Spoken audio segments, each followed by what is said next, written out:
Salut les voyageurs, j'espère que vous allez bien. Aujourd'hui on se retrouve pour une nouvelle vidéo consacrée à Zoro ainsi qu'au roi sombre, Rayleigh. Mais avant de commencer la vidéo, toi cher voyageur qui passe par là, je te vois. Abonne-toi pour faire partie de l'aventure Logpause. Ensemble on atteindra Loftel et on trouvera le One Piece. Si la vidéo t'a plu, n'oublie pas de la liker avec ton haki du likement et n'oublie pas d'activer la cloche d'or de Chandra pour ne rater aucune vidéo. J'ai sorti récemment une vidéo sur les primes potentielles des soldats de la marine, y compris Garp. Donc si vous voulez aller la voir, je vous mets le lien en description et en annotation de fin. Allez, sans plus tarder, commençons. Silver, Rayleigh et Roronoa Zoro sont connus pour être tous deux les seconds d'un équipage. Rayleigh seconde l'équipage de l'ancien seigneur des pirates Goldie Roger, ainsi que Zoro seconde Monkey D. Luffy, l'homme qui va devenir incontestablement le seigneur des pirates. Alors pourquoi est-ce que je parle d'un destin lié? De par leurs multiples ressemblances. Premièrement, leur rôle au sein de leur équipage et la façon dont ils ont été recrutés par leur capitaine. En effet, aucun des deux n'était prédisposé à devenir pirate. C'est juste parce qu'un homme têtu est apparu dans leur vie qu'ils ont décidé de prendre cette voie.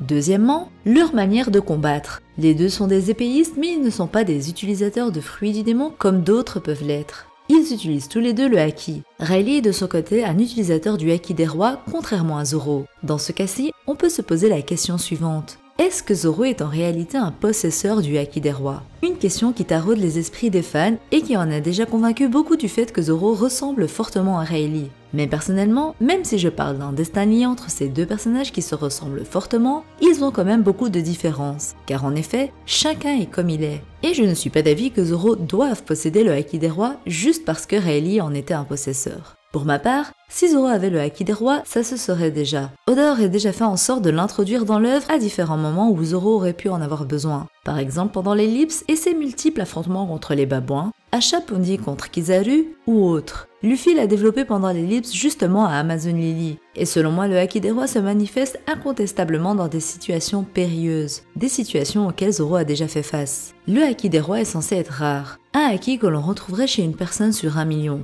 On a déjà rencontré beaucoup d'utilisateurs du haki des rois dans l'œuvre et dans le Shinsekai. Ceux-ci sont fort regroupés. Je ne vois donc pas Zoro être un possesseur du haki des rois en plus de Luffy dans l'équipage. Pour moi, Zoro n'a pas la carrure d'un roi, il n'a ni cette ambition, ni les qualités qui pourraient faire de lui un roi, contrairement à Luffy, ou encore contrairement à Rayleigh. Car oui, Rayleigh et Zoro n'ont pas réellement le même caractère ni la même personnalité. Rien que par son surnom, Rayleigh le roi sombre, on comprend pourquoi celui-ci possède le haki des rois. Mais assumer que Roronoa Zoro le posséderait juste parce qu'en tant que second il doit l'avoir, ce n'est pas logique. Ce n'est pas parce que tu as le haki des rois que tu deviens le second d'un équipage. Ce n'est pas un prérequis. Pour l'instant, seuls Katakuri et Rayleigh sont des seconds possesseurs du haki des rois. Si Zoro devait l'avoir parce qu'il est le second des Mugiwara, dans ce cas-ci, Marco aurait dû être présenté le possédant également. Pareil pour King, pour Ben Beckman et pour le second de Barbe Noire. Dans ce cas-ci, si tous ces personnages possèdent le haki des rois, dites-moi où est la rareté de ce pouvoir? Où est la rareté de Luffy dans ce cas-ci?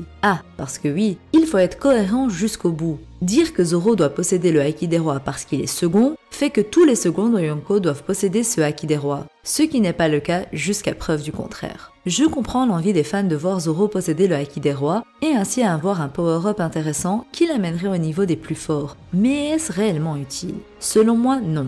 Il n'y a pas d'utilité réelle à ce que Zoro possède le haki des rois, si ce n'est pour satisfaire les fans qui veulent que leur personnage préféré possède tous les pouvoirs possibles et inimaginables. Voilà ce qui clôt le sujet du haki des rois pour Zoro, qui selon moi ne sera pas introduit dans l'œuvre. Continuons sur les similitudes entre les deux personnages. Rayleigh et Zoro ont un amour pour l'alcool bien présent, mais ce serait le seul trait de caractère qui est similaire chez les deux épéistes. Le reste des ressemblances porte plus sur le physique que leur aptitude. En parlant de physique, j'aimerais parler de la cicatrice que Rayleigh a à l'œil également. Une cicatrice qu'il a à l'œil droit, contrairement à Zoro qui a cette cicatrice sur l'œil gauche. Vous le savez, je vous l'ai dit de nombreuses fois, mais j'adore théoriser sur l'ouverture de l'œil de Zoro, alors que je sais pertinemment que jamais Zoro n'ouvrira son œil. Mais ça ne m'empêche pas d'aimer théoriser par rapport aux mythologies et à ce que pourrait faire Oda s'il décidait d'ouvrir l'œil de Zoro. De ce fait, une question est à se poser par rapport à cet œil et aux cicatrices que les deux seconds possèdent. Est-ce que leur œil renferme en réalité une puissance méconnue? Vous le savez, Silver Rayleigh est aussi surnommé le roi sombre, ou plutôt le seigneur des ténèbres, une appellation qui peut être le surnom du démon.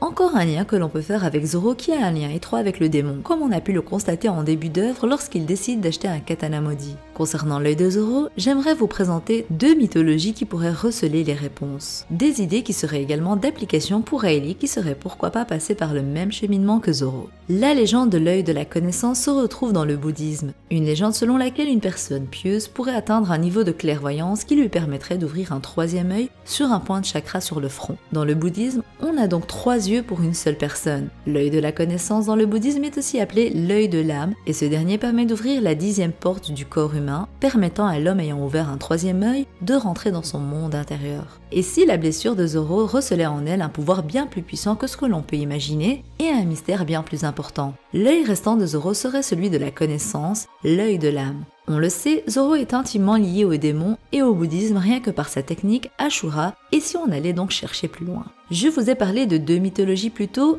et justement, parlons de la deuxième, à savoir la mythologie nordique. Dans cette mythologie, Odin, le père de toute chose, a dû sacrifier son œil pour posséder l'œil du savoir, l'œil de la connaissance. Est-ce que ce n'était pas là le prix à payer également pour Zoro qui, durant son entraînement pour combattre ses démons intérieurs et éveiller sa vraie force, a dû sacrifier son œil afin également d'éveiller ses sens? Car même si beaucoup parlent d'un désavantage car sa vue n'est pas à son paroxysme, selon moi c'est l'inverse. On a aussi l'exemple de Fujitora qui même aveugle est sacrément puissant. On sait et c'est prouvé scientifiquement qu'en ayant un sens en moins, un autre est alors plus puissant. Zoro est donc devenu plus puissant grâce à l'entraînement de Mihawk via lequel il a dû sacrifier son œil pour atteindre le paroxysme de sa puissance, lui permettant également d'améliorer ses autres sens dont son sens du toucher pour être en phase avec ses katanas. Il y a 2 sous-idées après celles que je vous ai présentées. Soit Zoro n'aura plus besoin de rouvrir son deuxième œil l'ayant sacrifié à vie, soit il le réouvrira pour augmenter encore plus sa puissance. Cette théorie est assez what the fuck, mais je l'aime pas mal. Selon moi, il ne rouvrira jamais son œil, mais sa puissance ne cessera jamais d'augmenter. Pourquoi? Tout simplement car grâce à l'œil de la connaissance, soit l'œil de l'âme que Zoro a ouvert, il peut voir les âmes de ses adversaires et les emprisonner dans ses katanas quand il les tue. Et ça ne sort pas de nulle part. Dans les légendes japonaises, les katanas maudits sont des katanas qui se sont nourris d'âmes et selon moi c'est ainsi que les katanas de Zoro deviendront des lames noires. Elles le deviendront car il combattra de plus en plus d'adversaires et nourrira ses katanas des âmes de ses victimes.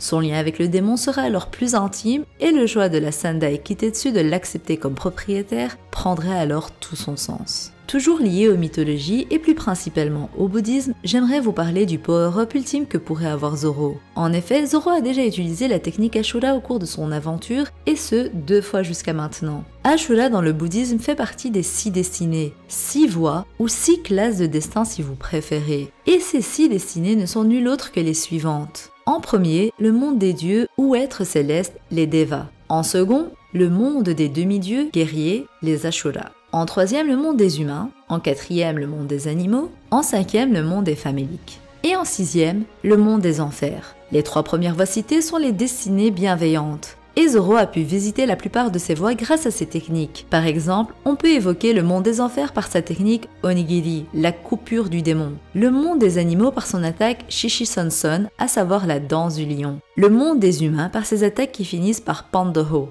à savoir les calibres, donc des armes à feu. Le monde des Ashura par ses techniques justement portant ce nom. Pour les Preta, le monde des affamés, il n'y a pas forcément de technique qui y soit liée. Et pour le monde des dieux, les Devas, une seule technique nous a été présentée, à savoir Daibutsugiri, la coupe du grand Bouddha. Mais ce n'est en rien suffisant comme technique pour ce monde des célestes. De ce fait, grâce à l'ouverture de son monde intérieur par l'intermédiaire de son œil de la connaissance, Roronoa Zoro pourrait accéder au 6e monde, celui des dieux, et en ressortir une technique bien plus puissante que toutes les autres. Sachant que cette théorie des 6 destinées n'est pas à mettre de côté vu qu'une de ces techniques s'appelle Rokudo no Tsuji, à savoir à la croisée des 6 chemins, faisant référence aux 6 mondes que je viens d'évoquer. Voilà, c'était tout pour moi et j'espère que la vidéo vous aura plu. Je compte sur vous pour me dire ce que vous en avez pensé dans les commentaires. Dites-moi si vous pensez que Zoro aura le haki des rois, si oui, pourquoi? Et pensez-vous que Zoro ouvrira son œil un jour ou l'autre? Go les 30K, dès qu'on dépasse ce palier, je vous ferai gagner le jump du chapitre 1000, mais également celui du chapitre 999. Comme ça, vous pourrez avoir les deux qui forment une seule et même image. Je compte sur vous et merci encore pour votre soutien. Sur ce, je vous dis à la prochaine et d'ici là, portez-vous bien. Bisous!